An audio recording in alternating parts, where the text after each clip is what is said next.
We are the Elizabeth Foundation, and we've been given £15,000 by the Masonic Charitable Foundation as part of the MCF Community Awards.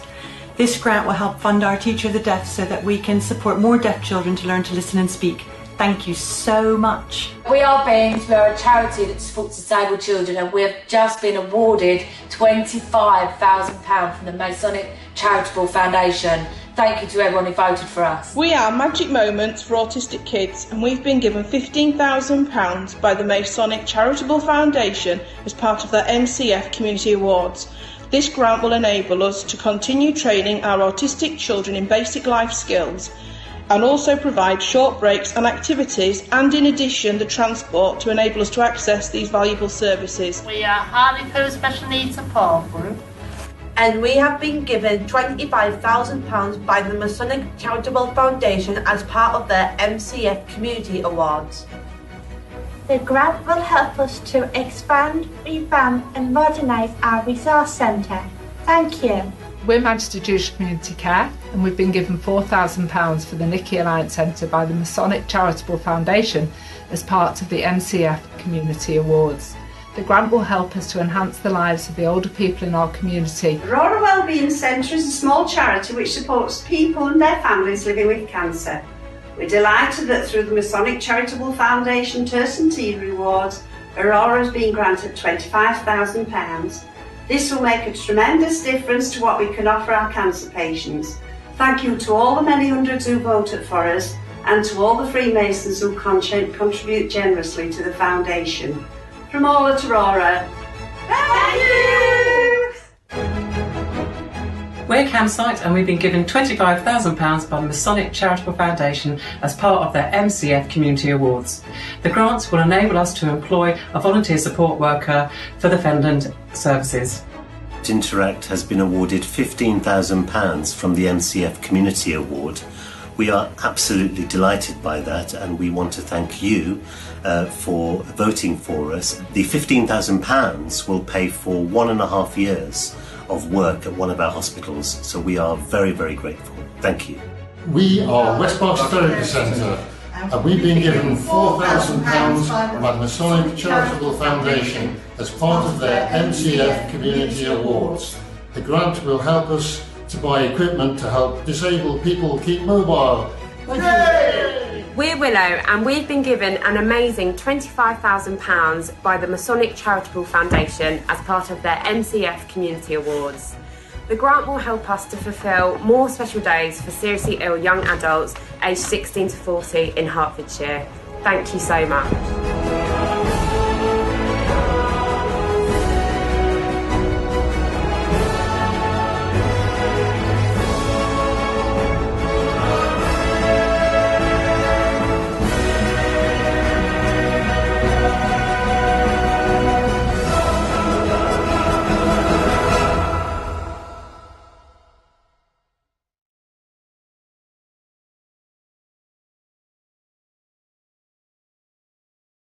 Brethren.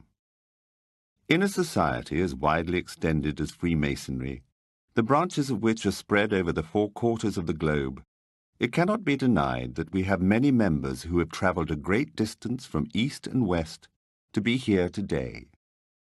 As well as our own brethren from our overseas districts, we warmly welcome our home Grand Lodges and overseas visitors from 136 sovereign Grand Lodges around the globe, an extraordinary and fitting gathering of the Masonic family on this very special occasion. The United Grand Lodge of England is delighted to welcome to the Royal Albert Hall today the most worshipful Grand Master and brethren from the following Grand Lodges. The Grand Lodge of New Zealand, the Grand Lodge of Tasmania, the Grand Lodge of South Australia and Northern Territory, the Grand Lodge of Western Australia, the United Grand Lodge of New South Wales, the Grand Lodge of the Philippines, the Grand Lodge of India, the Grand Lodge of Russia, the Grand Lodge of Mauritius, the Grand Lodge of the State of Israel, the Grand Lodge of Armenia, the Grand Lodge of Greece, the Grand Lodge of Denmark, the regular Grand Lodge of Serbia, the regular Grand Lodge of Italy, the National Grand Lodge of Poland, the Grand Lodge of Congo, the Grand Lodge of Moldova, the Grand Lodge Alpina of Switzerland, the Sovereign Grand Lodge of Malta, the Grand Lodge of Slovenia, the Grand Lodge of South Africa, the Grand Lodge of Luxembourg, the Grand Lodge of Cameroon, the Grand Lodge of Lithuania, the Grand Lodge of Gabon, the Grand Lodge of Macedonia, the regular Grand Lodge of Belgium, the Grand Lodge of Nigeria, the Grand Lodge of Croatia, the Grand Lodge of Latvia, the Grand Lodge of Scotland, the Grand Lodge of Iceland, the Grand Lodge of Quebec, the Grand Lodge of British Columbia and Yukon, the Grand Lodge of Alaska, the Grand Lodge of Nova Scotia, the Grand Lodge of Minnesota, the Grand Lodge of Canada, Ontario, the Grand Lodge of Oregon, the Grand Lodge of Louisiana, the Grand Lodge of Maine, the Grand Lodge of Wyoming, the Prince Hall Grand Lodge of California, the Grand Lodge of South Dakota, the Grand Lodge of Wisconsin, the Grand Lodge of New Mexico, the Prince Hall Grand Lodge of Ontario, the Prince Hall Grand Lodge of Wisconsin, the Grand Lodge of Vermont, the Grand Lodge of Kansas, the Grand Lodge of North Carolina, the Prince Hall Grand Lodge of Nevada, the Grand Lodge of Connecticut, the Prince Hall Grand Lodge of New York, the Grand Lodge of Indiana, the Grand Lodge of Pennsylvania, the Prince Hall Grand Lodge of New Jersey, the Grand Lodge of Arizona, the Grand Lodge of the District of Columbia, the Grand Lodge of Cuba, the Grand Lodge of Prince Edward Island, the Grand Orient of Haiti, 1824, the Grand Lodge of Washington,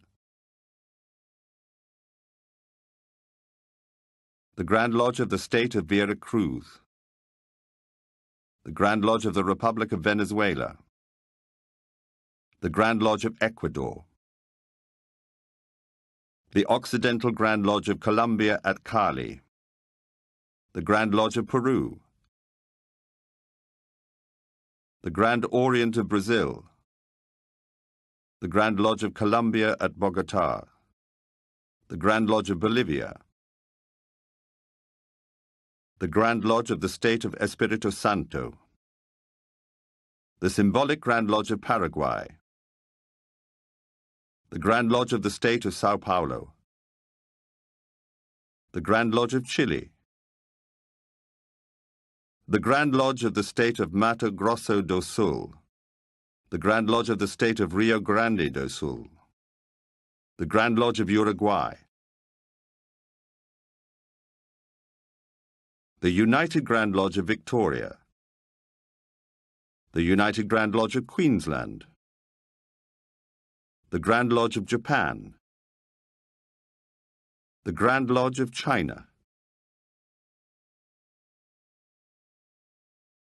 the Grand Lodge of Turkey,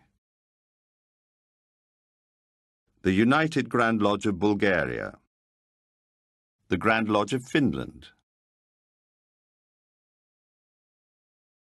the Grand Lodge of Cyprus, the Grand Lodge of Bosnia and Herzegovina, the Grand Lodge of Norway, the Grand Lodge of Estonia, the United Grand Lodges of Germany, the Grand Lodge of Sweden, the National Grand Lodge of Romania, the National Grand Lodge of Guinea, the National Grand Lodge of France, the Symbolic Grand Lodge of Hungary, the Grand East of the Netherlands, the Grand Lodge of the Czech Republic, the National Regular Grand Lodge of the Principality of Monaco, the Grand Lodge of Austria, the Grand Lodge of Ghana, the Grand Lodge of Slovakia, the Regular Grand Lodge of Portugal, the Grand Lodge of Burkina Faso, the Grand Lodge of Spain, the Regular Grand Lodge of the Kingdom of Morocco, the Grand Lodge of Ivory Coast, the Grand Lodge of Ireland, the Grand Lodge of Newfoundland and Labrador, the Grand Lodge of Alberta, the Grand Lodge of Michigan, the Grand Lodge of Montana, the Grand Lodge of Manitoba, the Grand Lodge of New Hampshire, the Prince Hall Grand Lodge of Texas, the Prince Hall Grand Lodge of Nevada, the Grand Lodge of Colorado, the Grand Lodge of California, the Grand Lodge of Massachusetts, the Grand Lodge of South Carolina, the Grand Lodge of Ohio, the Grand Lodge of Missouri, the Grand Lodge of Rhode Island, the Grand Lodge of Texas, the Prince Hall Grand Lodge of Colorado, the Grand Lodge of New York, the Grand Lodge of Virginia, the Prince Hall Grand Lodge of the District of Columbia, the Grand Lodge of Utah, the Grand Lodge of New Brunswick, the Prince Hall Grand Lodge of Kansas, the Grand Lodge of New Jersey, the Prince Hall Grand Lodge of Illinois, the Grand Lodge of Maryland, the Prince Hall Grand Lodge of the Commonwealth of the Bahamas, the Prince Hall Grand Lodge of Missouri, the Grand Lodge of Los Andes, the York Grand Lodge of Mexico. May we unite today, as always, in the grand design of being happy and communicating happiness.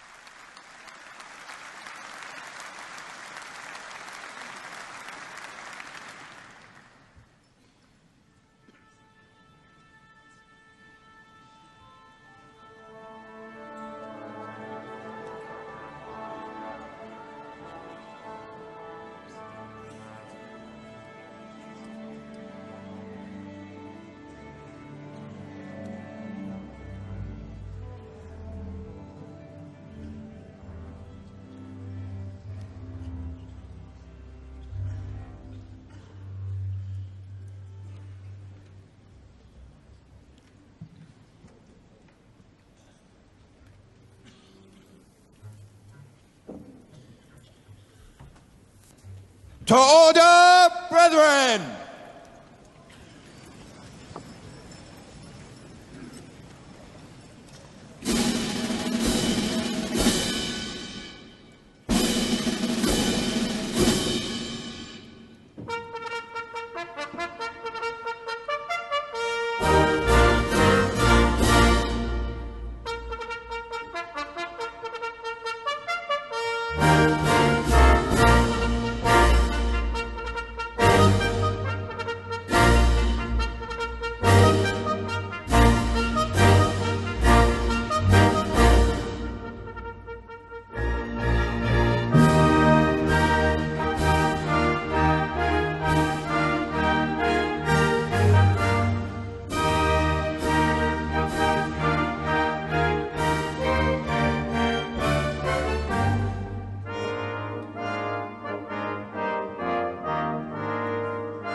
To order, brethren, to receive the most worshipful, the Grand Master.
King Solomon sought to find one skilled in the art of building.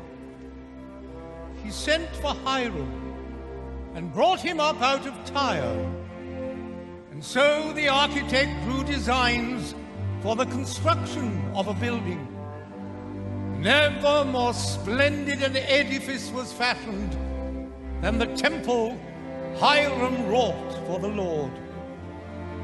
This skill to give effect to vision became operative masonry. Over time, thinking men became drawn to the idea of applying these tools to their morals, that they should lead better lives, following the will of the great architect. Speculative masonry was born. Great men and great ideas found fertile land, and their beliefs spread across the world. They used tools to measure their actions by the rule of rectitude. They squared their conduct by the principles of morality. They compassed their thoughts by propriety. And thus men built temples within their hearts. These edifices, morals, and ideals are as relevant today as they were in ancient times. Let us resolve to keep them so.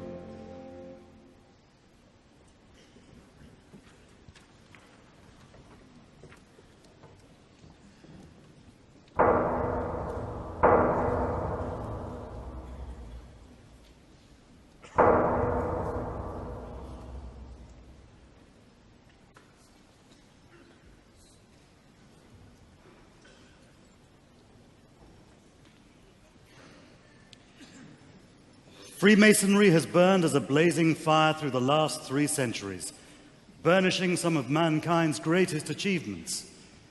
It has illuminated and inspired some of the most treasured works of literature, music, and art. It has pushed philosophers to dream beyond horizons.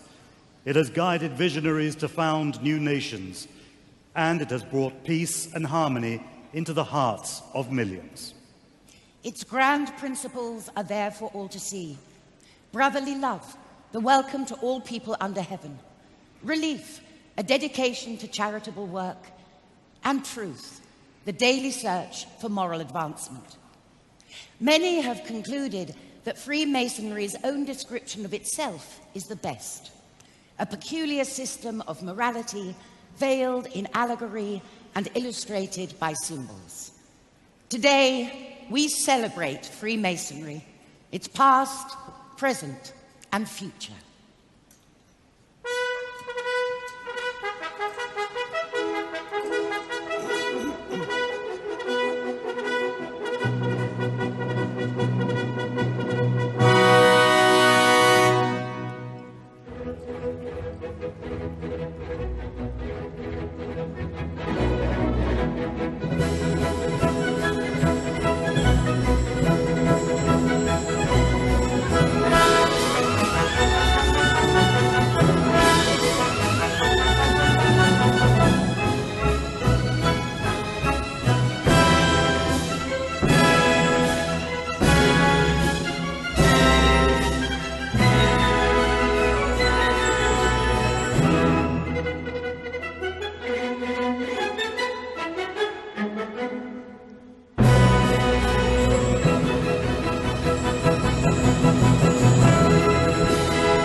medieval stonemasons met in lodges, where they drew moral lessons from the tools of their craft. Their legends recall that the art of masonry was first taught by Euclid, and that in England, 100 years before the time of William the Conqueror, a great assembly of masons met at York under Prince Edwin, where they drew up a historic code for the guidance of the craft. In truth, no one knows precisely how philosophical or speculative Freemasonry grew out of the stonemasons' ancient guilds. But by the time of William Shakespeare, gentlemen, and not just working stonemasons, were meeting regularly in masons' lodges to practice the craft. In the early 1600s, Sir Robert Moray, the driving force behind the Royal Society, was initiated into Freemasonry at Newcastle upon Tyne. Soon after, Elias Ashmole, famous as founder of the Great Ashmolean Museum, was initiated into Freemasonry at Warrington. Freemasons continued to meet and initiate new members throughout the period of the Civil War, Commonwealth, and Restoration. Then, exactly 300 years ago, in 1717, something happened in London which altered and shaped Freemasonry forever. After the Great Fire of London, St. Paul's Cathedral had been newly designed and finished by Sir Christopher Wren. It was a triumph of stone and skill. In its shadow, 4 London lodges of Freemasons met together and took a momentous step.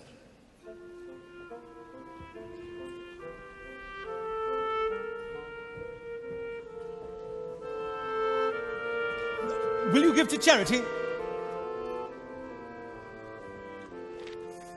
Bless you. Do you have anything to give for the cause of charity? I'm not a wealthy man, but I shall give what I can. Perhaps my coat might be useful for the poor. Good evening, Mr. Aveling. Good to see you. Are you well this night? Very well, although I'll admit to being a little nervous. You know this man, Hiram? I certainly do, Mr. Lamble. This is Mr. Avening, our candidate for initiation this evening. Then I bid you welcome, sir, on this especially momentous evening.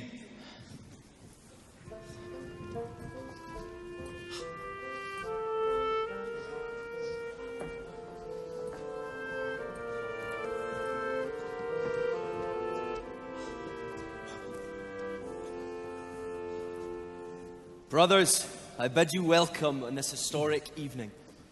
Our nation is being torn apart by political and religious violence, and so we must unite in our beliefs and take courage from our faith. It is our duty to stand together and prove that unity is stronger than division.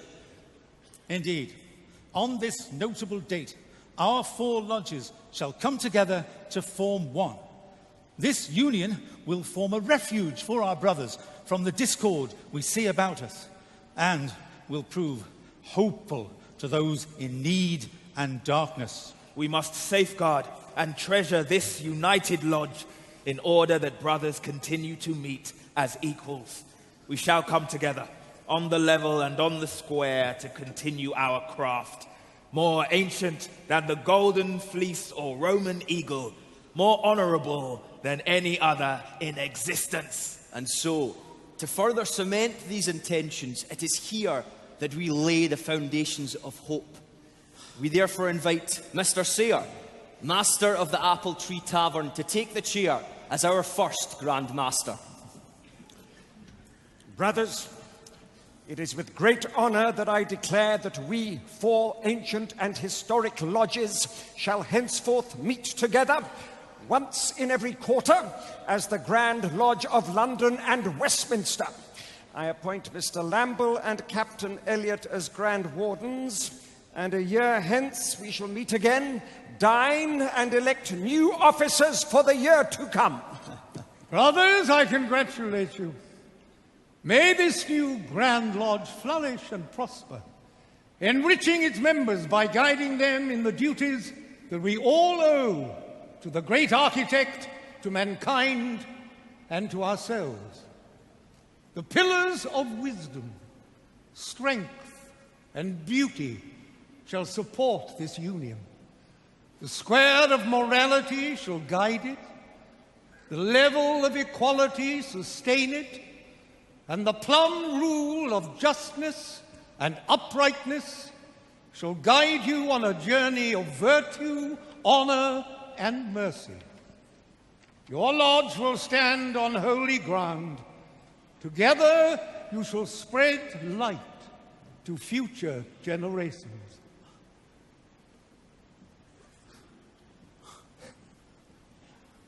I believe our decision to be approved. I will second that. And now, if every brother has had his due, I call us from refreshment to labour and invite the master of the Rummer and Grapes Tavern to take the chair. Our candidate for initiation this evening is Mr. Aveny. He has been well and worthily recommended and regularly proposed and approved in open lodge. Let him be admitted in due form. Whom have you there? A poor candidate in the state of darkness.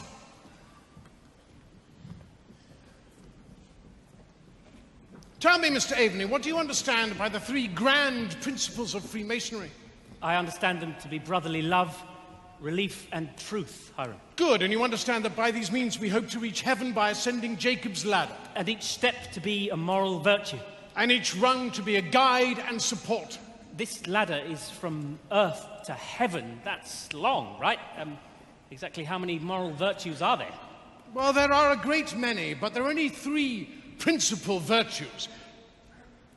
In fact, why don't I introduce you to them? Mr. Aveny, meet Faith.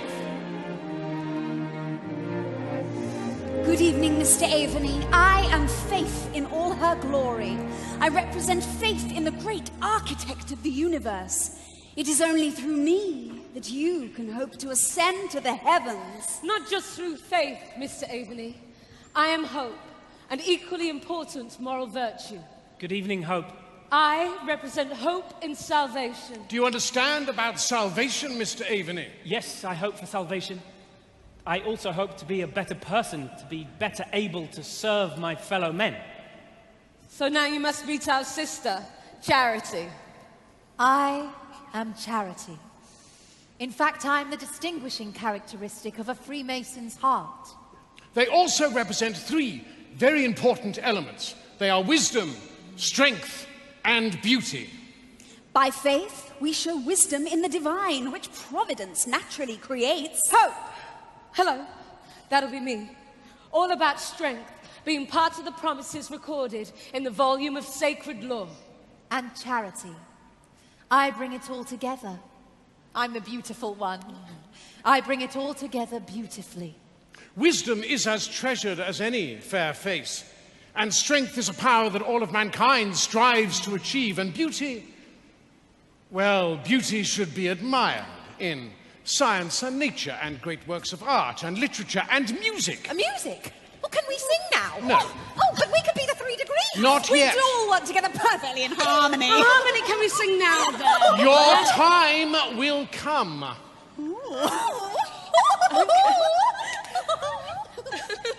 Now, Mr. Aveny, we've all witnessed your charitable side, but what does that mean to you? To give to those less fortunate than myself, Hiram. Good. You're beginning to understand. And what makes you want to embark upon this Masonic journey? I'm troubled by the happenings in our great country, Hiram. I see so much suffering, so much violence, the poverty on our streets. The unrest that you've witnessed is not new to us. It is the result of centuries of feuding between different religious and political differences. Poverty and division are the two saddest consequences of war, and mankind must work together to end these. My family fought on both sides in the Civil War, and the endless religious divides have sown bitterness and hatred among us for over a century. The only winners in all this discord have been the shroud makers and the grave diggers. I long for us to emerge from this suffocating darkness. As do we all, Mr. Aveny, and Masonry can offer you just such a path, away from factionalism, offering hope and strength to all those who reflect deeply on its wisdom. I'm not a believer in organizations and institutions. They've been responsible for so much misery and the shedding of innocent blood. I believe only individuals striving to follow their better natures can help us now. What is it you do for a living? I'm a stonemason. I'm proud to have played my part in the rebuilding of the great St. Paul's Cathedral. A noble profession, and one that involves much hard labour. I witnessed so much pain and desperation amongst my fellow craftsmen. Without the right tools, even able-bodied men find themselves without employment. Their families suffer as a consequence. I, like many, wish to become a more expert workman, but without the tools. Without your of our land would not have been laid. With the Freemasons' tools and everything that you will learn, I have no doubt you will become the expert workman that you desire to be.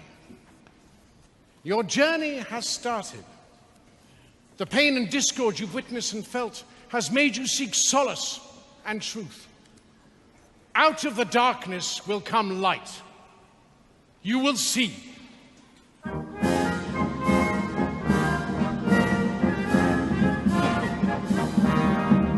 Let us prepare, we brothers who are assembled on merry occasion.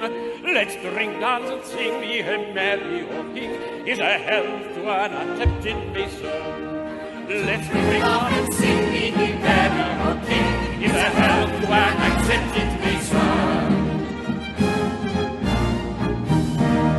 Great kings, dukes, and lords had laid by their swords our mysteries to put our good grace on, and ne'er be ashamed to hear themselves named with a pure and an accepted mason. And ne'er be ashamed to hear themselves named with a free and an accepted mason. And King British pride we have on our side, and it maketh men just in their station. There's no but what's good to be understood by a free and an accepted mason. There's no but what's good to be understood by a free and an accepted mason. There's no but what's good to be understood by a free and accepted mason.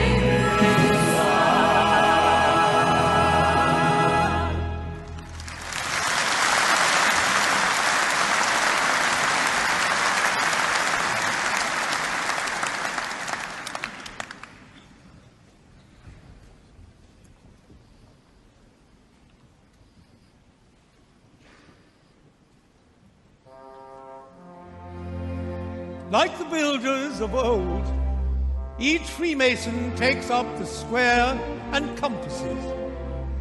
As he applies these tools to his morals and becomes more skilled in the craft, he progresses from entered apprentice to fellow craft, and finally master mason. In rich ceremonies of timeless drama, he is presented with centuries of wisdom on life's greatest questions, on birth, life, and death. He is guided to reflect on the brotherhood of man dwelling together under the eye of God, and the ways in which each can so conduct himself as to live respected and to die regretted. Through these unique experiences, each brother carves a stone of the great temple in his own way.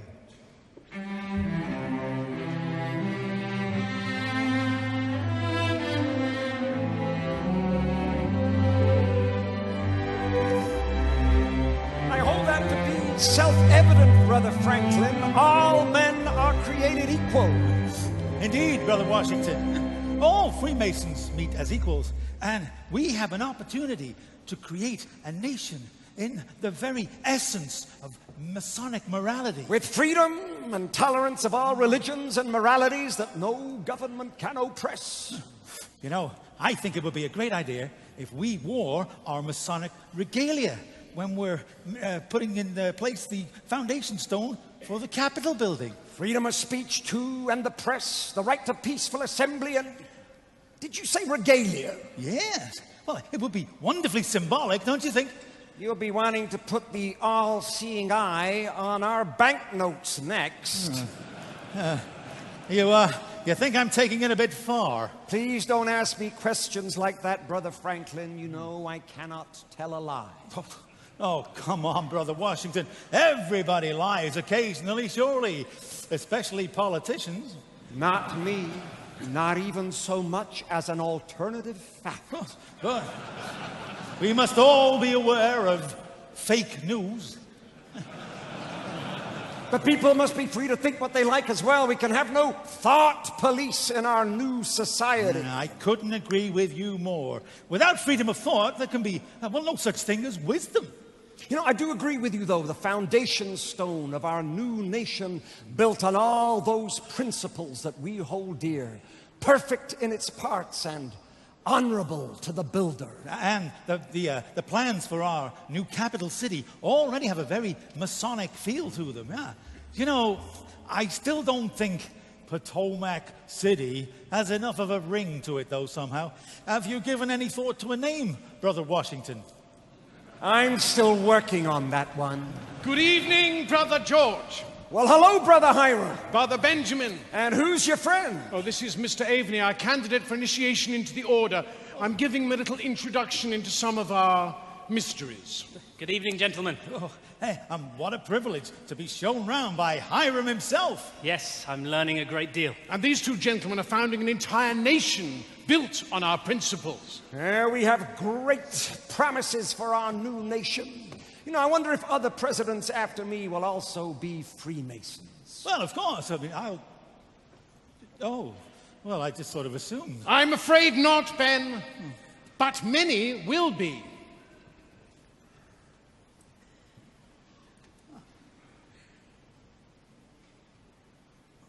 And Freemasonry will become embedded in the American culture.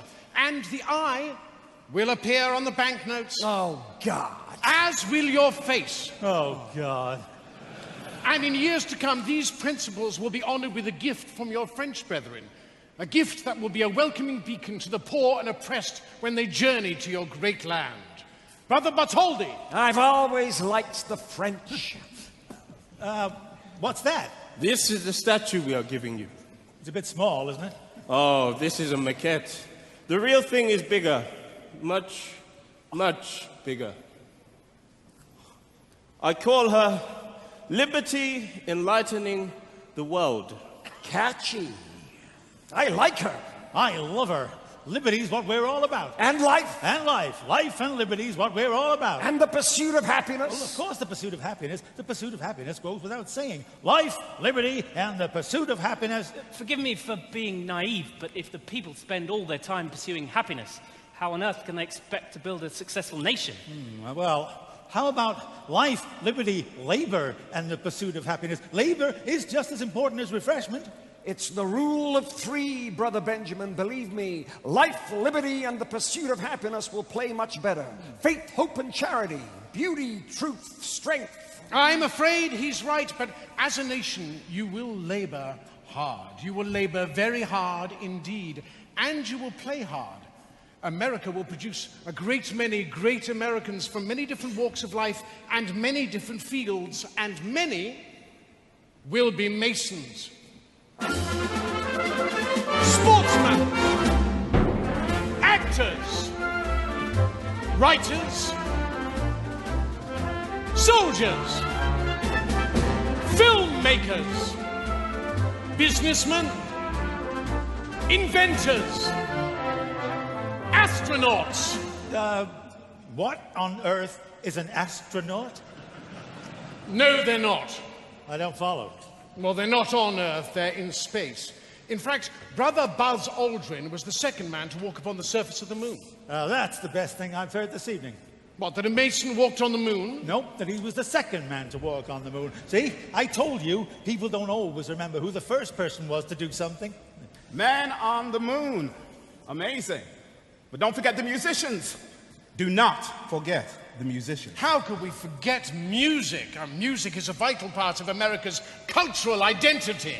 Introducing the essential elements, otherwise known as... That rule of three again. The 3 degrees! And yours truly. Mr. Aveny, brethren, will you please put your hands together for Brother Cab Calloway? Hello, brothers and sisters.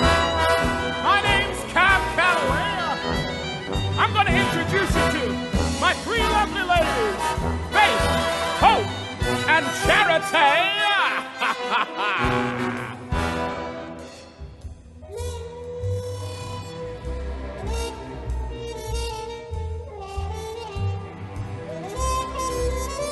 Hey folks, here's a story about Minnie the Moocher. She was a real hoochie coocher. She was the hottest, roughest frail, but Minnie had a heart as big as a whale. Heidi, Heidi, Heidi, Heidi. Heidi, Heidi, Heidi, Heidi. Oh, yodi, yodi, oh. Yodi, yodi, yodi, oh. Heedy, heedy, heedy, heedy. Heedy, heedy, heedy. Heidi, Heidi, Heidi, oh. Heidi, Heidi, Heidi, oh. She messed around with a bloke named Smokey. She loved him though he was cocky. He took her down to Chinatown and showed her how to kick the gong around. Heidi, Heidi, Heidi, Heidi. Heidi, Heidi, Heidi, Heidi. Ooh. Heedy, heedy, heedy, heedy. Heedy, heedy, heedy. Heidi, Heidi, Heidi, oh. Heidi, Heidi, Heidi, oh. She had a dream about the king of Sweden. He gave her things that she was needing.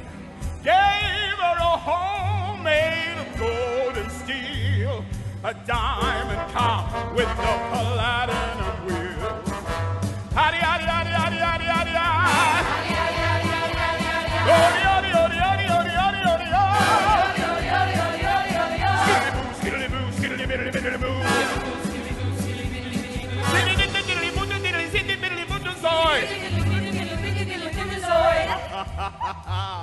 Ladies and gentlemen, you've had it easy so far. This is call and answer. I call, you answer. And it gives my lovely ladies a chance to show off their vocal dexterity. So I'm going to split this auditorium into two halves. This is the right hand half, and this is the royal hand half.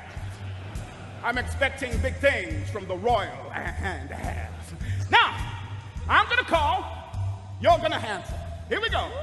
Heidi, Heidi, Heidi, Heidi. Heidi, Heidi, Heidi, Heidi. Odi, odi, odi, odi, odi, odi, odi. I have to warn you, ladies and gentlemen, we're going nowhere till I'm happy. So we're going to try that one more time. Come on, brethren. Let's do this. Here we go. Heidi, Heidi, Heidi, Heidi. Heidi, Heidi, Heidi, Heidi. Odi, odi, odi, odi, odi. Fantastic. It's time for the royal hand side, ladies and gentlemen. I'm expecting a lot from the boxes. All the boxes. Here we go. Heidi, Heidi, Heidi, Heidi. Heidi, Heidi, Heidi, Heidi. Odi, odi, odi, odi, odi, odi, odi. I'm going to join you all together now, ladies and gentlemen. We're going to raise the roof on this little old barn you call the Royal Albert Hall. When you're ready, maestro. Hadi, hadi, hadi, hadi, hadi, hadi, hadi. Yeah. Odi, odi, odi, odi, odi, odi, odi, odi. Yeah.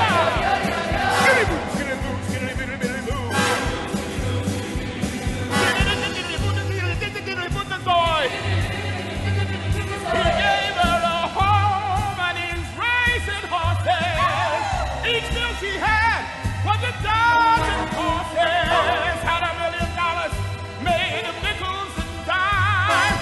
She sat around and counted them all 1,000,000 times. Heidi, Heidi, Heidi, Heidi. Heidi, Heidi, Heidi, Heidi. Odi, odi, odi, odi. Odi, odi, odi, odi. Heidi, Heidi, Heidi, Heidi. Heidi, Heidi, Heidi, Heidi. Oh, there's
The second degree congratulates you on your progress.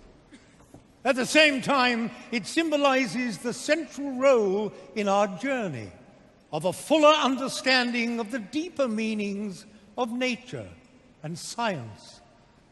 Passing through the pillars into King Solomon's temple, you ascend the great winding staircase and are twice challenged to test your worthiness and understanding. On finally entering the middle chamber, a profound lesson on the value of earthly and heavenly rewards awaits you. Freemasonry is sustained by an unquestioning acceptance of religious and political differences, and joyfully embracing the common experiences that humanity shares. In Germany, Brother Gotthold Lessing was a writer who treasured Freemasonry as an expression of these tolerant values. In his play Nathan the Wise, a Christian, a Muslim, and a Jew in medieval Jerusalem learn to live together. At the heart of the tale is a poignant parable of 3 rings.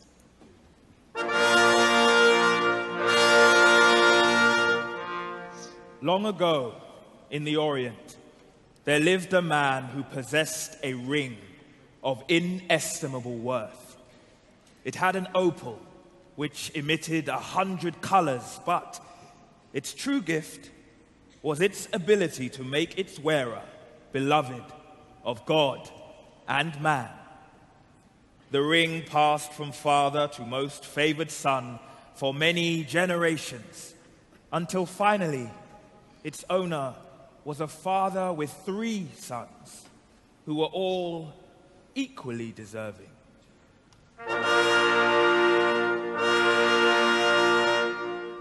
Unable to decide which of them was most worthy, the father commissioned a master artisan to make 2 identical copies of the ring.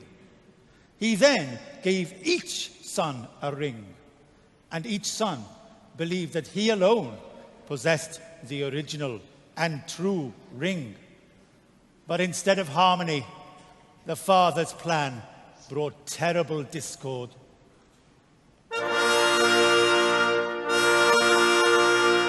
After the father had died, each son claimed to be the sole ruler of the father's house because of the ring given to him.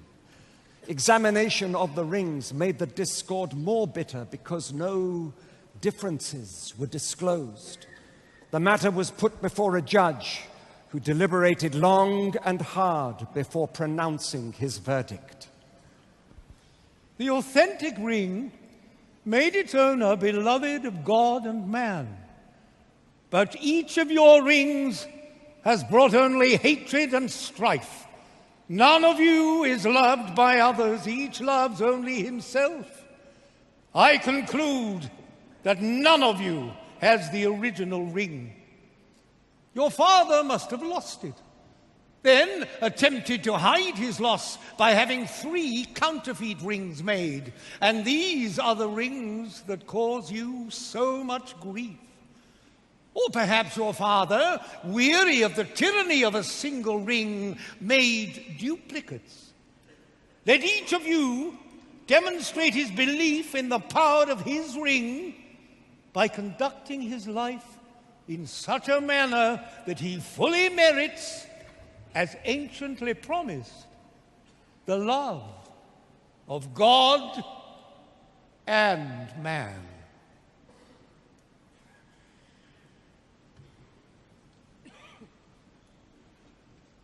By the middle of the 18th century, a rival Grand Lodge appeared in London at the Turk's Head in Soho. Its original members were Irish and Scottish Masons, younger, more bohemian, more artisan, less formal than the premier Grand Lodge. They called themselves the Ancients and claimed a lineage back to the meeting of Masons summoned by Prince Edwin at York in the year 926.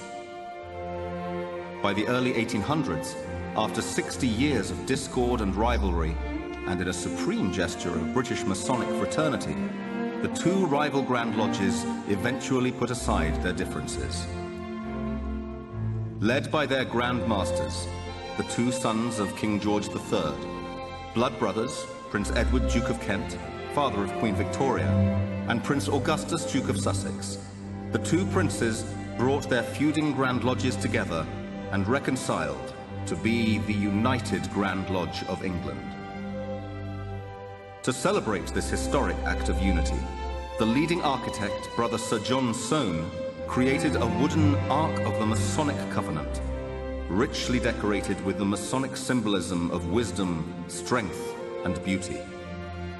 The treasured Articles of Union were placed into the Ark, which stood before the Grand Master's throne in Grand Lodge.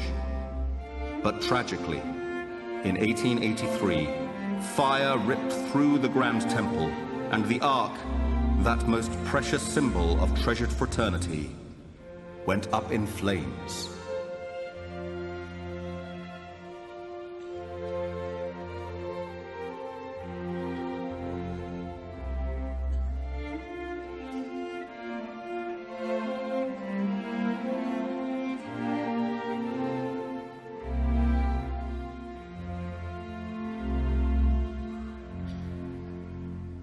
The new mason wears the white lambskin apron of the working stonemason. It is a badge of innocence and the bond of friendship. As he progresses in the craft, he comes to understand that Freemasonry has no creed, nor demands any beliefs from him, other than in a supreme being. Yet embedded in its principles are exhortations for the Mason to explore nature and science, to act on the square with mankind, to render every kind office which justice or mercy may require, to soothe afflictions, and to do to others as he would wish to be done too. Drawing on a storehouse of intricate symbolism, Freemasonry offers a vivid guide by which each Mason can begin the work of transforming himself from a rough ashlar into a cube of dressed stone. The third degree brings craft Freemasonry's journey to a close. It symbolizes the inevitability of your end. Still guided by the tools of the stonemason and surrounded by the emblems of finality, you perceive the completed temple of our beings and the sprig of acacia, an ancient token of immortality. By progressing through Freemasonry's symbolic lessons, you have been guided on a path of moral enlightenment to the great architect, mankind, and yourself. For anyone who has embraced these universal lessons, even death shall hold no fears.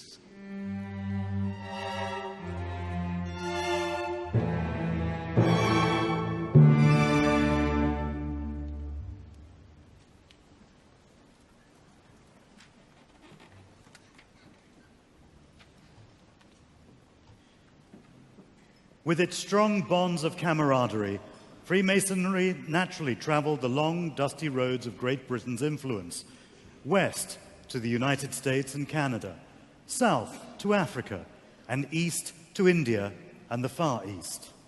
Across the globe, English-speaking lodges became a feature of 18th and 19th century life. Many larger cities had their own lodges, where the nationalities mixed freely. The British Army had travelling lodges that moved with regiments. Many people discovered Freemasonry far from Britain. Nobel Prize-winning author, Brother Rudyard Kipling, finding himself in Lahore as a young newspaperman, was made a Freemason in the Lodge of Hope and Perseverance, 782 English Constitution.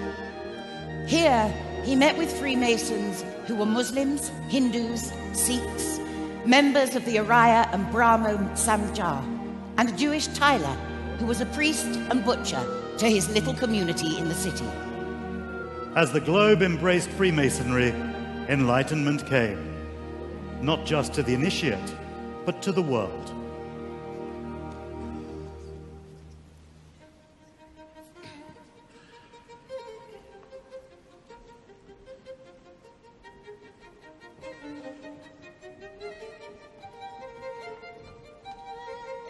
Come, Mr. Aveny. I'd like you to meet some more of our famous brothers. I believe each one of them can teach you something that will aid your journey. Can we sing now? No. When? Goodbye. Thank you. Have faith, Hope. Mr. Aveny, may I introduce Frederick the Great of Prussia?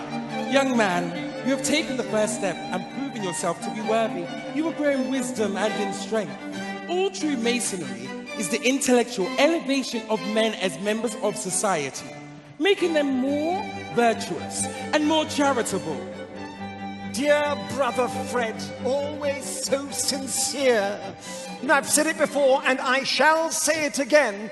Did you not know that a little sincerity is a dangerous thing, and a great deal of it is absolutely fatal? Don't look so alarmed, Mr. Aveny. Meet Brother Oscar Wilde, the acclaimed playwright and novelist. And wit. Hello, dear boy. Terribly pleased to meet you. You look a little nervous. I'm a little overawed.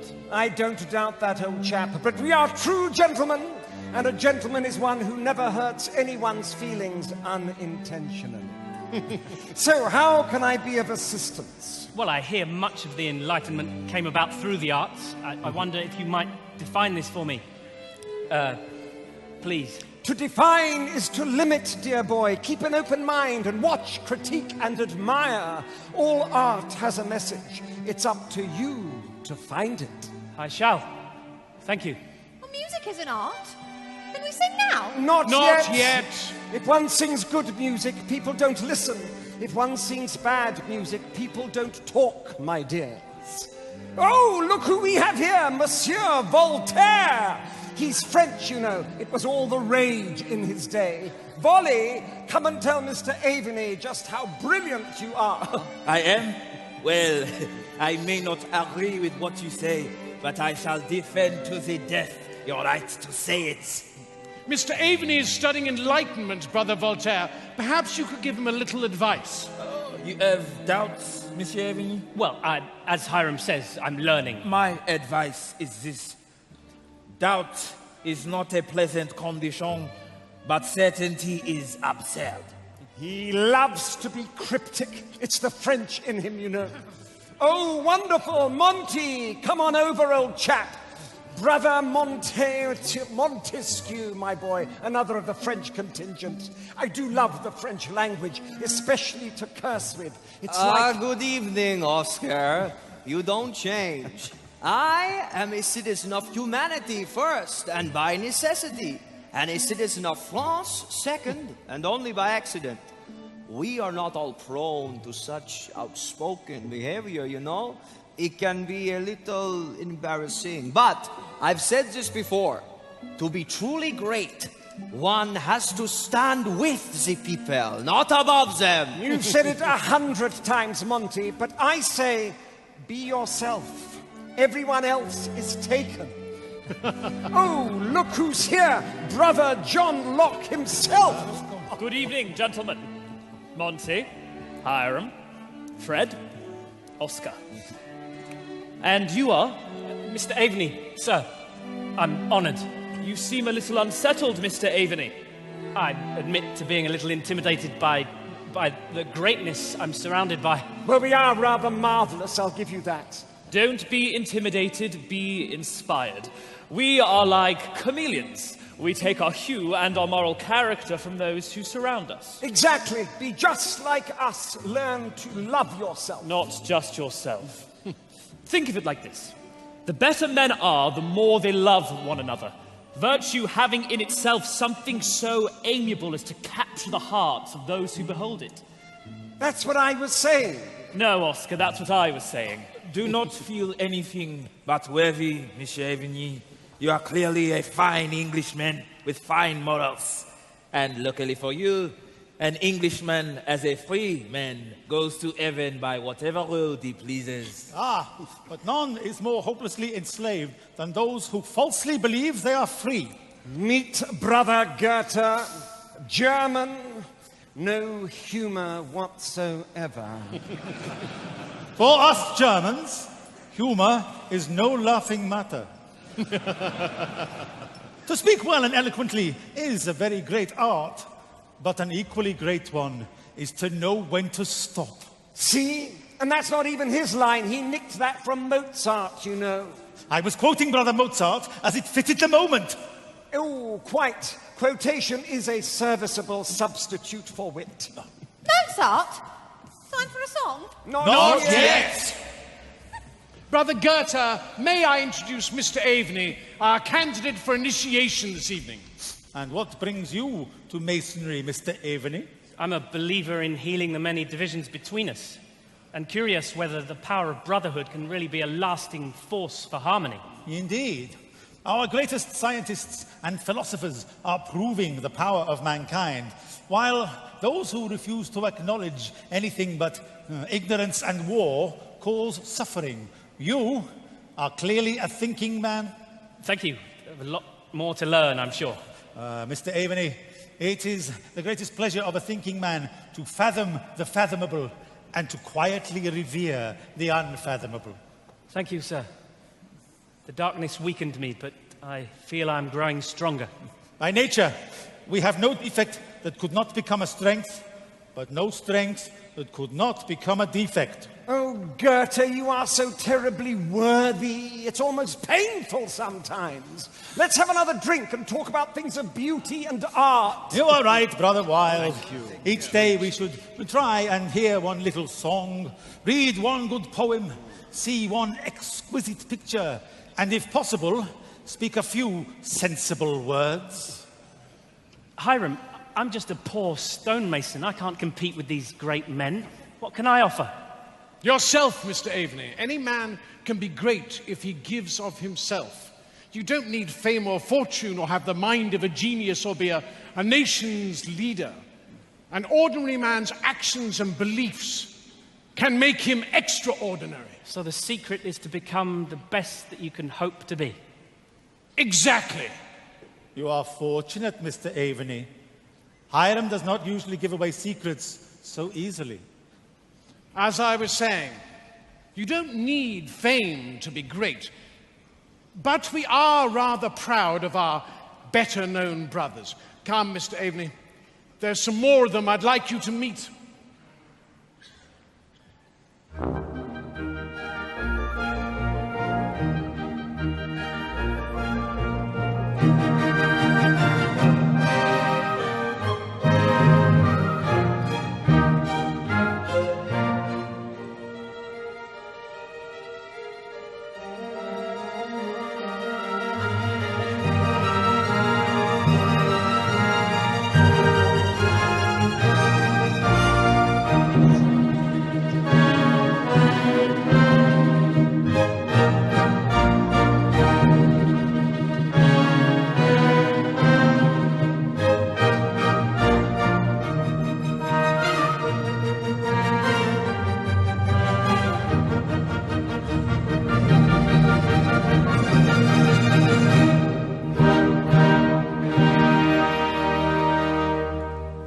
Quite a list.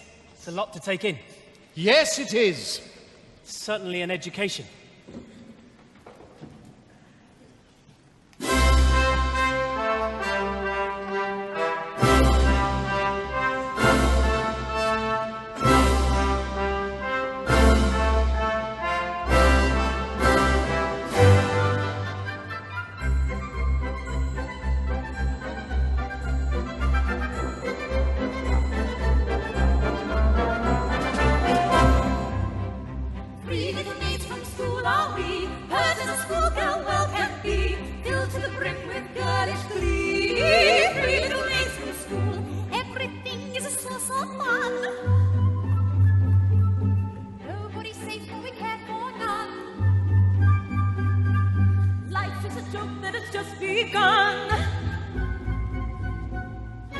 Three little maids from school.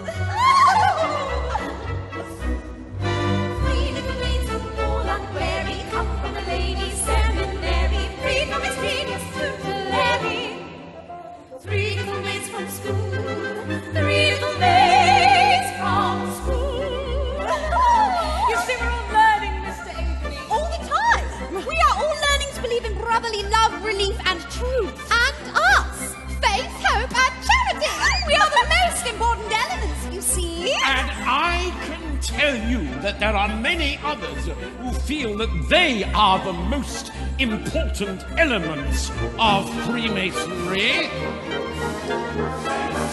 Important, perhaps. And I have a little list. As someday it may happen that a victim must be found, I've got a little list. I've got a little list of Masonic bores and irritants who always hang around and who never would be missed. They never would be missed. There's the treasurer whose attitude is constantly irate. The secretary whose summonses are always sent out late. The seeker of promotion who's a sycophantic brat. All persons who in shaking hands shake hands with you well, like that. And the masters who on reading all their rituals insist, they none of them be missed. They none of them be missed. He's got them on the list, and they none of them be missed. They none of them be missed. There's the treasurer whose attitude is constantly irate, and the secretary-ist, I've got him on my list, who has no grasp of masonry and what it signifies. He never would be missed. He never would be missed. Then the brethren with far too many jewels on their breast, or those who do not care about the poor or the distressed, and the arrogant initiate who thinks he knows it all because he did a guided tour around Freemasons' Hall. And that irritating brother, the word perfect ritualist, I don't think he'd be missed. I'm sure he'd not be missed. He's got them on the list. He's got them on the list. And they none of them be missed. They none of them be missed. Anybody feeling left out? Don't worry, there's another verse. There's the visiting grand officer and other senior ranks, the aspiring humorist, I've got him on the list, whose speeches last for hours when he could have just said thanks. They none of them be missed. They none of them be missed.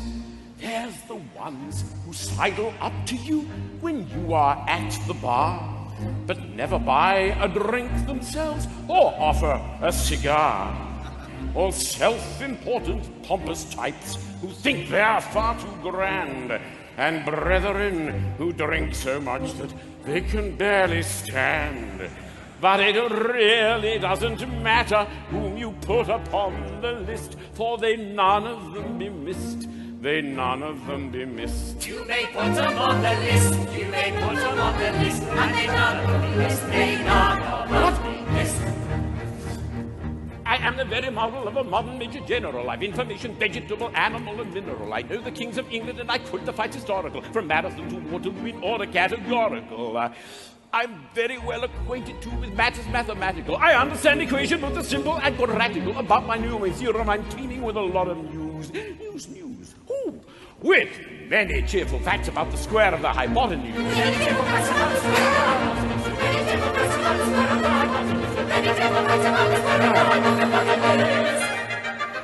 For my military knowledge, oh, I'm plucky and adventurous, has only been brought down to the beginning of the century. But still, in matters vegetable, animal, and mineral, I am the very model of a modern major general.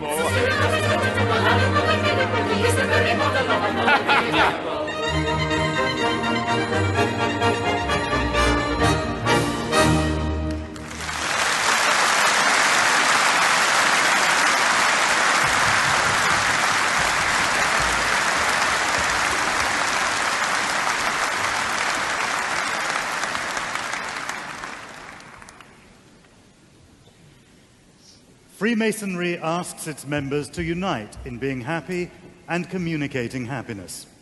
It values humor highly, and meetings and dinners generate much laughter. In its earliest days, Freemasonry thrived as a haven away from endless political violence and war. Ever since, it has always sought to foster peace and unity. But when the terrible blight of war has ripped societies apart, Freemasons have served their countries and communities with distinction, while continuing to draw hope and inspiration from the craft. Around the world, Freemasons have always been encouraged to think of the needs of their fellow creatures. In World War I, Freemasons were honored with over 100 of the 628 Victoria Crosses awarded for valor, and similar sacrifices and gallantry have been displayed by Freemasons down the ages and across the globe. Masons have also seen beyond the flags and uniforms of nations to the individual human tragedies of war and sought to keep alive the spirit of universal brotherhood. In the United States, during the Civil War, Freemasons met across the Union and Confederate divide to celebrate their common rituals and shared humanity. In World War I, after the numbing slaughter at Ypres, a Canadian prisoner of war and a German guard struck up a Masonic friendship that sustained them both. And today, Freemasonry remains an active part of military life in many countries. The darkness you saw and endured may continue. Those who know no better will continue to fight, and innocence will continue to suffer. You have found solace and refuge. In your wisdom, you've chosen a better path. I only wish I could do more to aid those in need of light. You can and you will. Resolving the conflict in one's own mind is the first step. Everything else will follow. Am I worthy enough to teach others? Brother Goethe said that magic is believing in yourself. If you can do that, you can make anything happen. All you have to do is believe. We cannot deny our bloody history, but we can unite and create peace. Brother Mozart wrote a piece of music which best illustrates this complex thing. In perhaps his most Masonic of all his operas, The Magic Flute, all you have to do is listen.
That's incredible.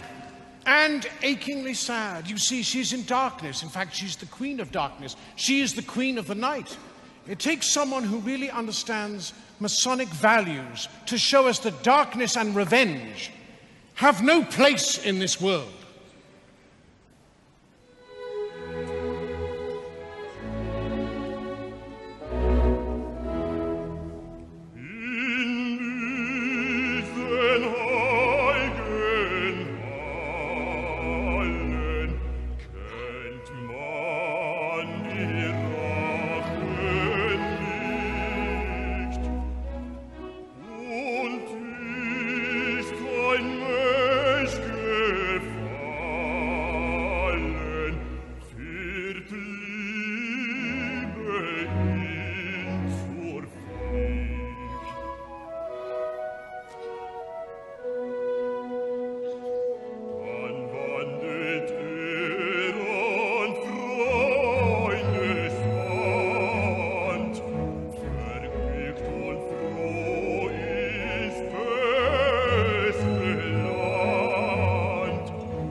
Come, Mr. Aveny.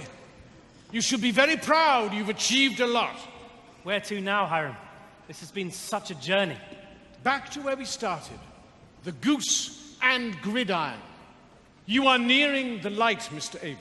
I do indeed begin to see light where before now only darkness reigned. Do you understand why Freemasonry exists? Yes, most surely.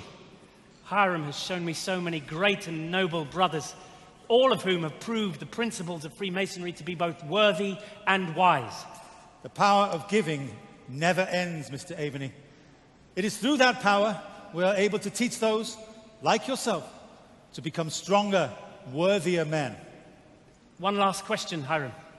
I've learnt so much I wish to share with others. How may I do this? You have a reason to be, Mr. Aveny. A purpose in the world. Understanding that is the next step on the path to enlightenment. Now listen once more, and you will learn a great truth.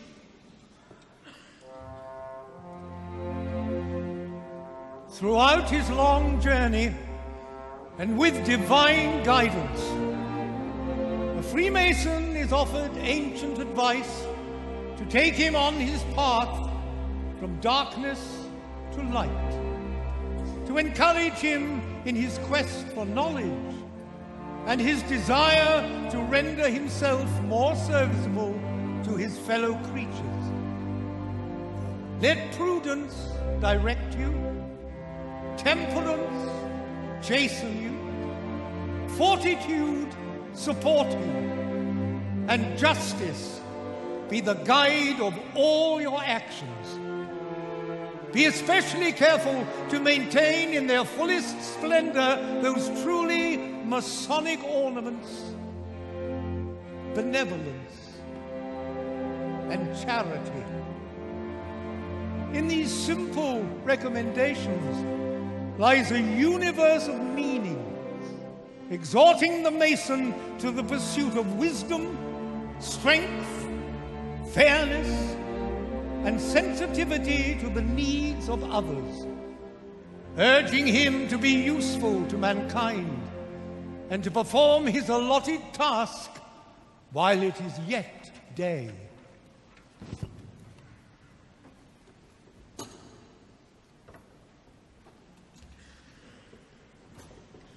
From those humble beginnings 300 years ago, the United Grand Lodge of England has flourished into a vibrant and dynamic organization with around 6,800 lodges and 200,000 members of all ages. Worldwide, Freemasonry remains as important and relevant as ever. A global society of perhaps 6 million people, with lodges for men, for women, and for both. Although authoritarian and totalitarian regimes continue to suppress Freemasonry, afraid of its strong heritage of liberty and equality, there are extraordinary exceptions, such as Cuba, where a vibrant and popular Freemasonry continues to flourish. From the earliest days, Masonry was always a charitable society, distributing charity to the needy. In time, the Grand Lodges and individuals supported and led major international campaigns. Performing charitable work for the community and giving to mainstream charities have remained at the heart of Freemasonry throughout its existence. And today the United Grand Lodge of England is among the country's most important charitable donors. Are you ready? Yes, Hiram. I'm ready. I'm very proud of you. Thank you, Hiram, for everything, for showing me the light. I think you deserve a medal, Brother Hiram. Now tell these brethren all that you have learnt. That peace comes from within. And finding the good in the world is to see the beauty in nature that the great architect gives us. And enlightenment is to have faith in mankind and its abilities to create, to learn, to invent, and to further thinking. I pray these values will continue to be learnt by other men for centuries to come, and the world shall become a better place because of them. Do you know what I think, Mr. Aveny? I have it wrong. I think you have all the makings of a master mason. And I believe you owe us two a drink.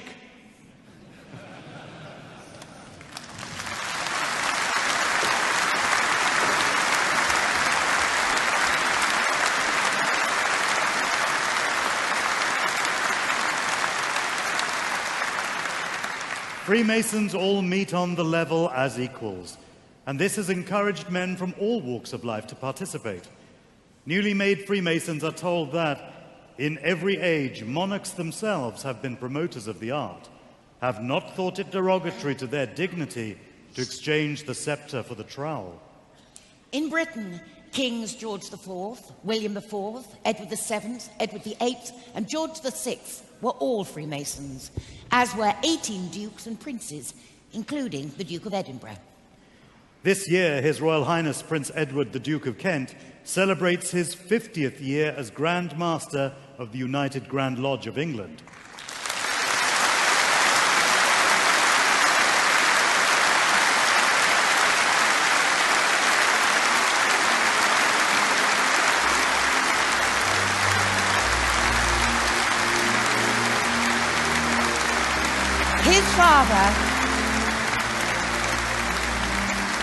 His father was Grand Master from 1939 to 1942, and in 1963 His Royal Highness was proposed into Freemasonry by the then Grand Master, the Earl of Scarborough.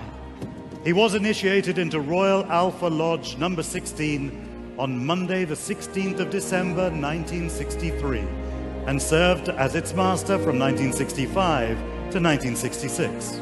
Having served a year as Senior Grand Warden, in 1967 he was elected the 10th Grand Master of the United Grand Lodge of England and the 57th Grand Master of English Freemasonry since Anthony Sayer first took the chair at the Goose and Gridiron in 1717. His Royal Highness is, by a considerable margin, the longest-serving Grand Master in the history of English Freemasonry, and has spent each year of his Grand Mastership as a tireless ambassador and advocate for the craft all over the world, continuing 3 centuries of distinguished royal tradition at the very heart of English Freemasonry.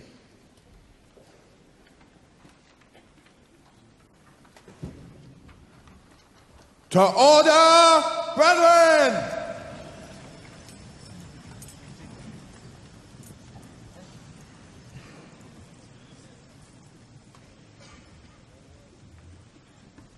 To order, brethren, to receive the most worshipful, the Grand Master.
I call upon the Grand Chaplain for the benefit of prayer.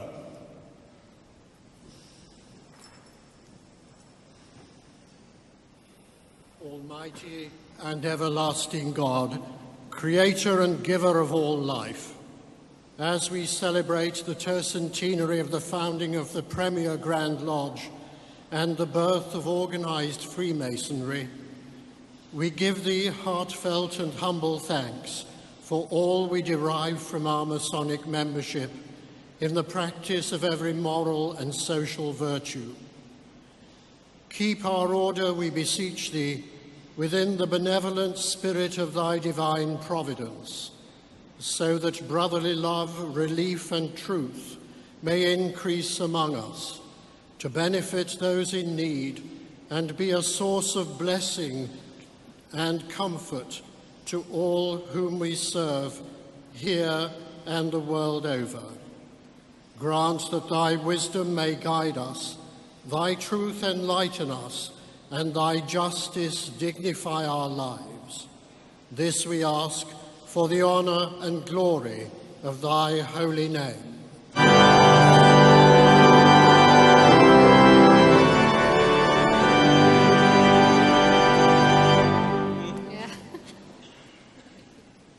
Brethren, let us sing a hymn of service to God and country.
Call upon the Deputy Grand Master.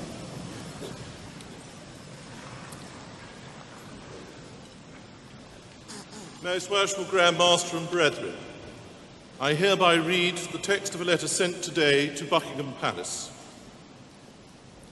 May it please your Majesty, we, the representatives of over 200,000 Freemasons under the United Grand Lodge of England, most respectfully express our continuing loyalty to your Majesty's throne and person in this, the 66th year of your long and distinguished reign.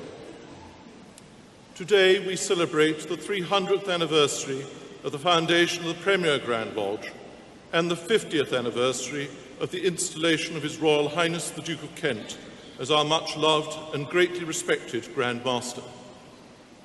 We humbly thank God for preserving our order and fervently pray His blessings on Your Majesty, so that our loyal devotion to Your Majesty may long continue. Given at the Royal Albert Hall this 31st day of October, Anno Domini 2017. Her Majesty has been pleased to reply in the following terms. The Queen has asked me to thank you for your kind letter of loyal greetings on behalf of the representatives of the Freemasons under the United Grand Lodge of England, on the occasion of the 300th anniversary of the foundation of the Premier Grand Lodge and the 50th anniversary of the installation of the Duke of Kent as your Grand Master, which are being celebrated on the 31st of October at the Royal Albert Hall. Her Majesty appreciated your thoughtfulness in writing as you did, and, in return, has asked me to send her warm good wishes to you all for a most successful event.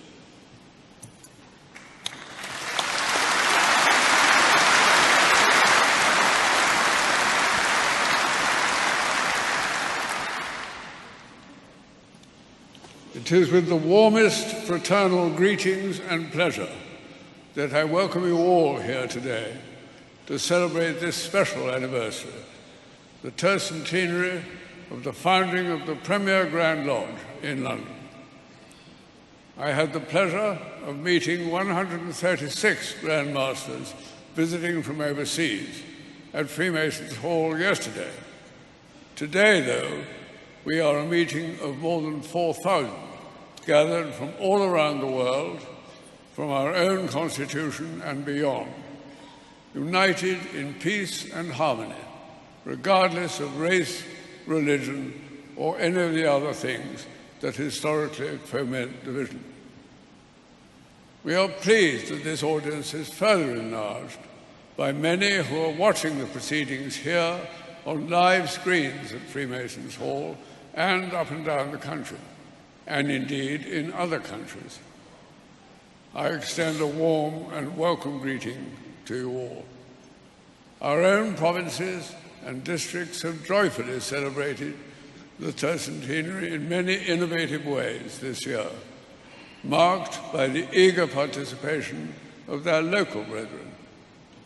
Many of our visiting Grand Lodges have also thought our tercentenary worthy of local celebrations, which has been a cause of great delight, and we are truly honored. Today, however, is the occasion when the global Masonic family comes together to celebrate our past and renew our own pride and confidence in and enthusiasm for Freemasonry, such that we may inspire future generations. Brethren, would you now join me in singing a hymn about the guidance and sustenance that Masons have always sought from the great architect of the universe. I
Be seated, brethren.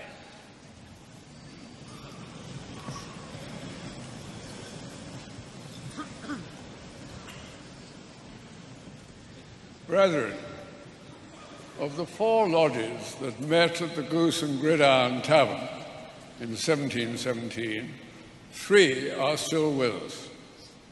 Their names and numbers have changed, but what has remained is their unique heritage as the founders of the first ever Grand Lodge. Alone among our lodges, they operate with no warrant, but by immemorial constitution and by their own honourable reputations. As permanent master of these 3 lodges, I now call on my deputy masters.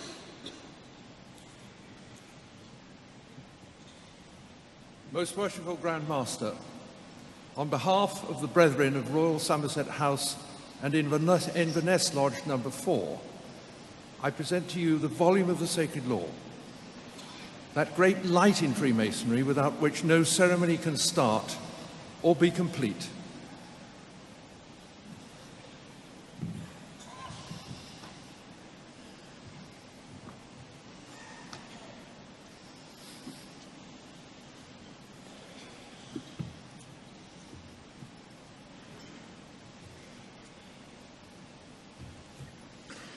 Most worshipful Grand Master, on behalf of the Brethren of the Lodge of Fortitude and Ill Cumberland, number 12, I present to you the square and compasses, those great lights by which Masons regulate their lives and actions and keep themselves in due bounds with all mankind.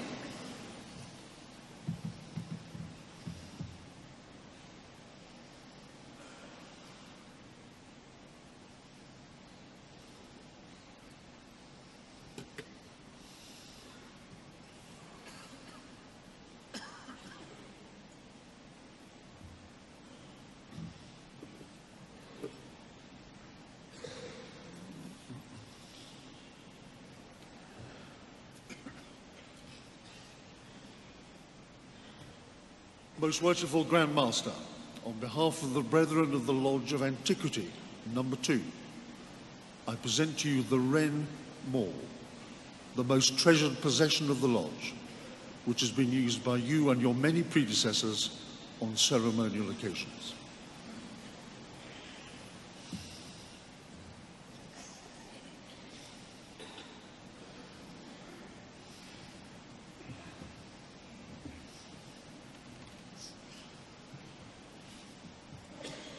Deputy Masters, I accept from you these precious gifts, and I thank you for bringing them today.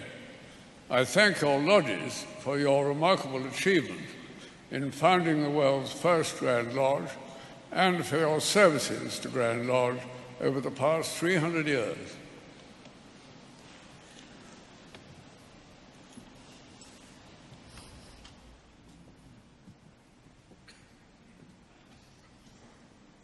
Most worshipful Grand Master and brethren, we saw earlier how the sewn ark, the Ark of the Masonic Covenant, symbolized English Freemasonry's vision of unity and common purpose, but how it was tragically destroyed by fire in 1883.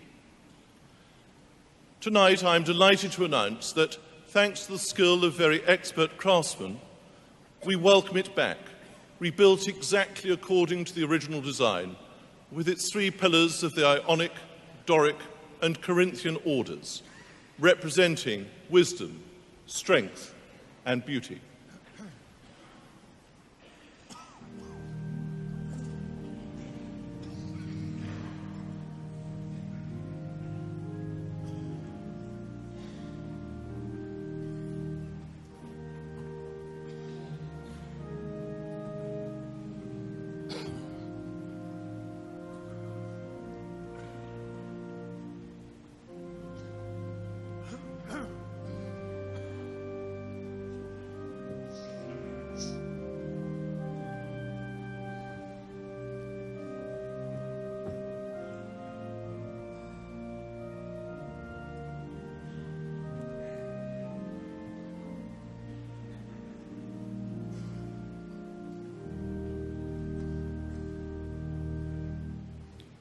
The ark has always been a symbol of hope and continuity. In the Bible, it is an ark that safely navigates the waters of the deluge, and it is an ark that holds the tablets of the commandments in witness to the hope of salvation. The ark of the Masonic covenant that formerly stood in the Grand Temple was also a symbol of hope, housing the precious articles of union and all they embodied about our values. The ark before us today is no less a potent symbol of hope and aspiration, for it carries, as originally intended, a copy of the Articles of Union. Today we shall add a further legacy.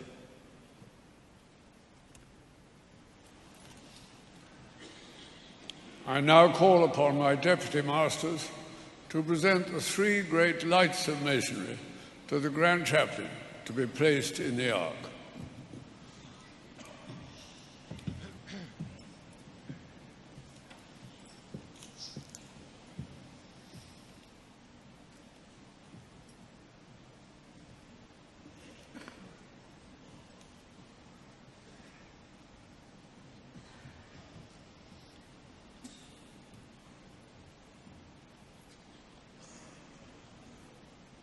I receive this volume of the sacred law, and I place it in the ark.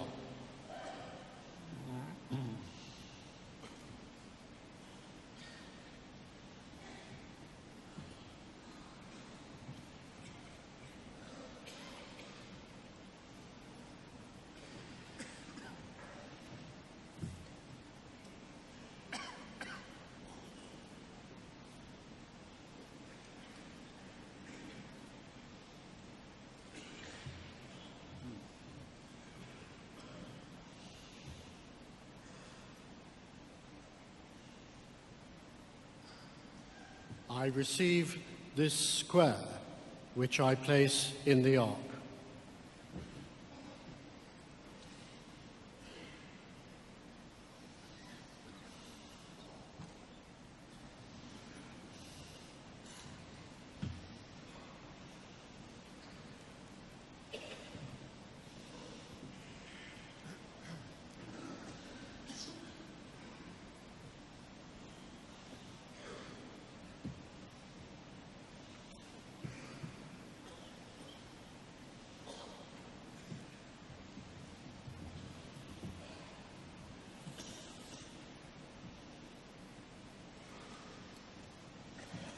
I receive these compasses, which I place in the ark.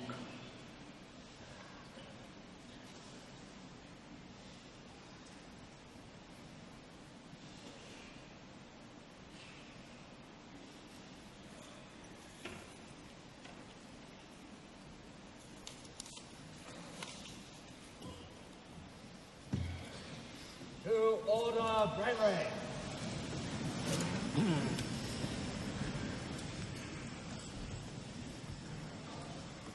Great architect of the universe and ark of our lives, we thank thee for the abiding unity, peace and concord of our order, founded upon the 3 pillars of thy wisdom, strength and beauty.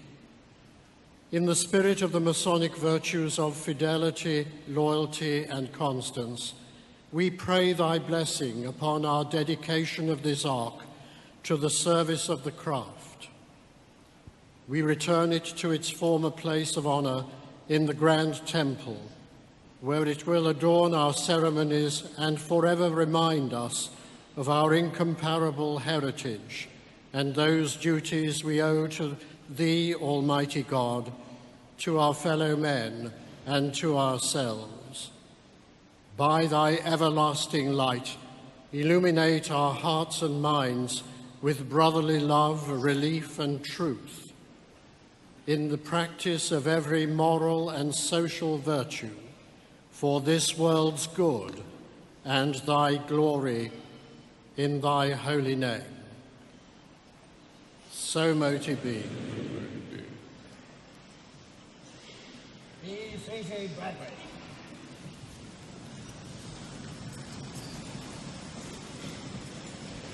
I call upon the Program Master.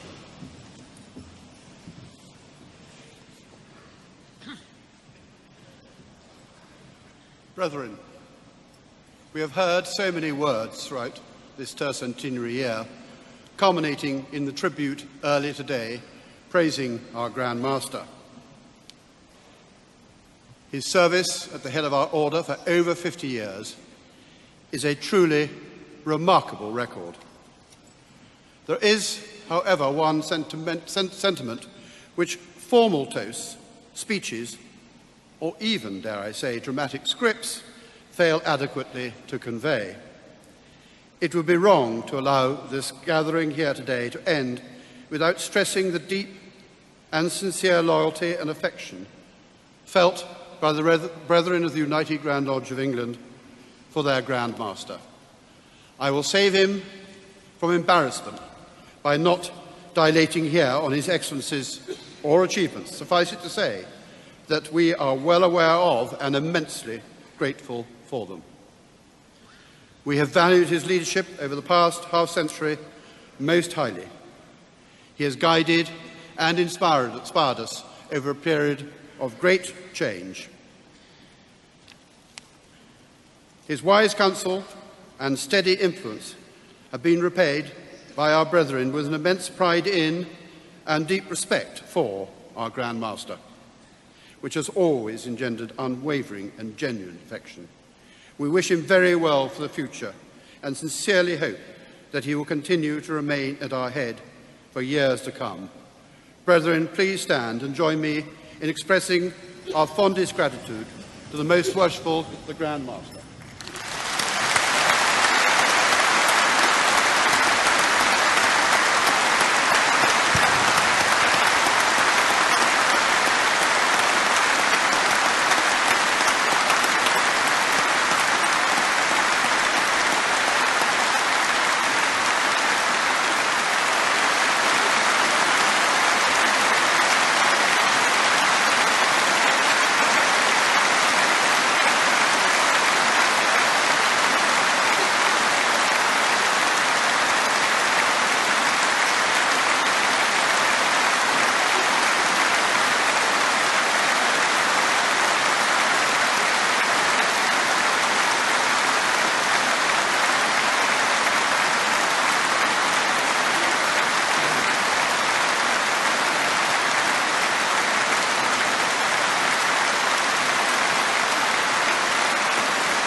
Thank you, Grand Master, for those most generous words, and thank you all, brethren, for your kind wishes. Freemasonry, as we have seen today, has inspired countless truly great men and historical figures throughout the ages. But it has also found a treasured place in the lives of millions of ordinary men, encouraging a love of tolerance, freedom, the dignity of mankind, and an understanding of their place in the universe under God. These men work quietly and diligently in their communities today, allowing the light of brotherly love and charity to shine from them, demonstrating to the world the beneficial effects of our ancient institution. Freemasonry endures, thriving, inspiring, and vibrant, replete with notions as relevant today as they are timeless. From time to time, there are voices calling for change, and we do change, carefully and after due consideration, to meet the challenges of the times. But we adhere to our basic principles, tenets, and essential nature, which the brethren from the Goose and Gridiron would still recognize as their own. What, I wonder, would those Freemasons present at the Goose and Gridiron 300 years ago think of us here today, remembering and celebrating them? I like to think that they would be proud to have built something that has given so much happiness and brought so much light to so many around the world. Indeed, the cumulative effect of millions of men living better lives and practicing every moral and social virtue is surely their most enduring legacy. Our duty is to preserve their legacy and to pass on a Freemasonry that will capture the imagination of future generations who will be able to benefit from it and enjoy it as much as we and our predecessors have done. Before we close our celebrations here today, may I ask you to join with me in warmly thanking the distinguished cast of actors and musicians, together with all the writers, designers, production, and backstage professionals who have obviously labored very hard to deliver this wonderfully uplifting review of our history and our values. You have delivered a show that has delighted, educated, challenged, and inspired, showing how organized Masonry traveled from these islands, bringing light to millions, leading men to improvement, and making the world a better place. It has been a truly wonderful production, and as a result, we leave the Royal Albert Hall even more proud of our ancient institution.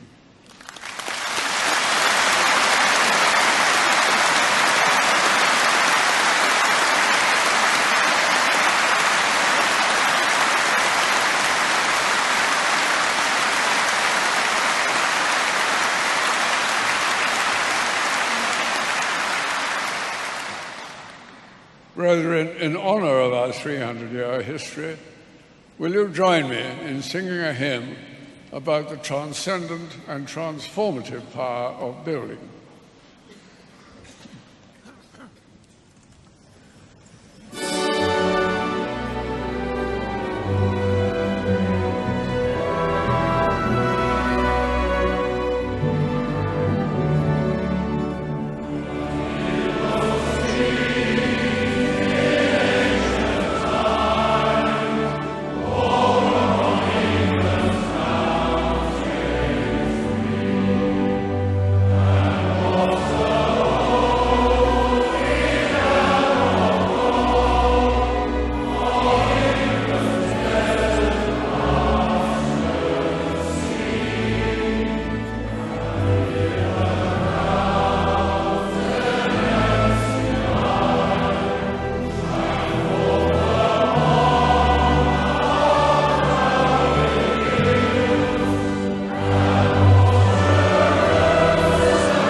Every Mason knows how important the symbolism of light has always been in his ritual.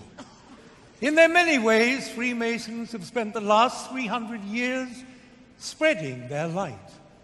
And the light of Freemasonry's values of tolerance, self-improvement, and service to others.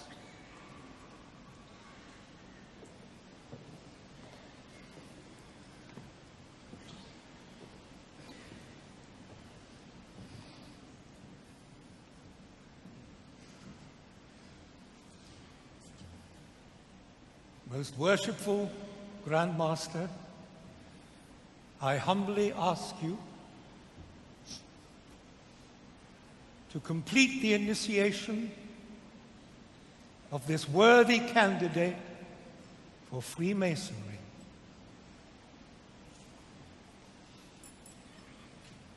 Having been kept for a considerable time in a state of darkness, what in your present situation is the predominant wish of your heart? Light. Let that blessing be restored to the candidate.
Stewards.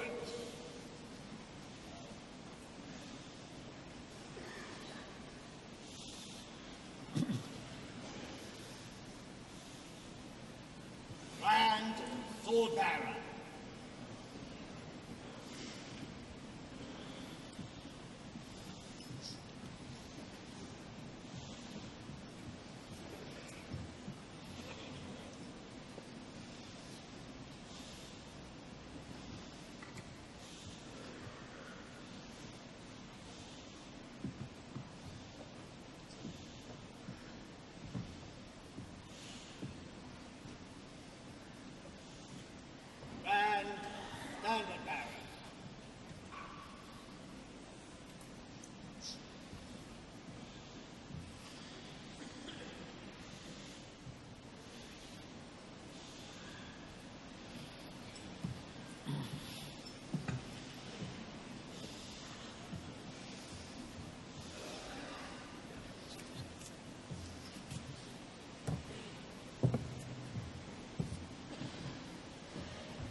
Forward, brethren!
Brethren, please be seated.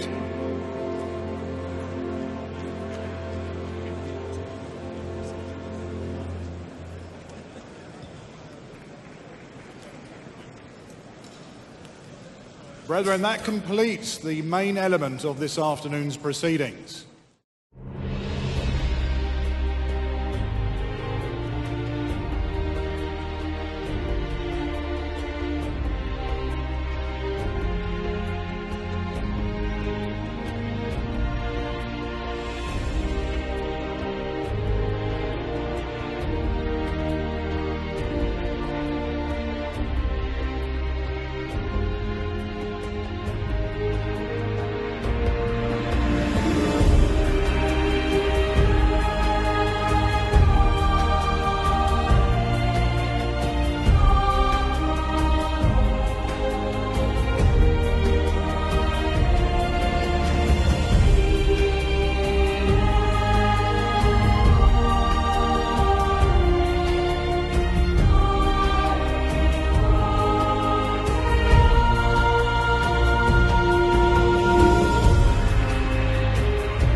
are the Elizabeth Foundation, and we've been given £15,000 by the Masonic Charitable Foundation as part of the MCF Community Awards.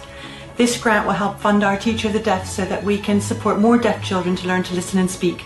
Thank you so much. We are BEAMS, we're a charity that supports disabled children, and we have just been awarded £25,000 from the Masonic Charitable Foundation. Thank you to everyone who voted for us. We are Magic Moments for Autistic Kids, and we've been given £15,000 by the Masonic Charitable Foundation as part of the MCF Community Awards. This grant will enable us to continue training our autistic children in basic life skills and also provide short breaks and activities, and in addition the transport to enable us to access these valuable services. We are Hartlepool Special Needs Support Group, and we have been given £25,000 by the Masonic Charitable Foundation as part of their MCF Community Awards. The grant will help us to expand, revamp and modernise our resource centre. Thank you. We're Manchester Jewish Community Care, and we've been given £4,000 for the Nicky Alliance Centre by the Masonic Charitable Foundation as part of the MCF Community Awards. The grant will help us to enhance the lives of the older people in our community. Aurora Wellbeing Centre is a small charity which supports people and their families living with cancer.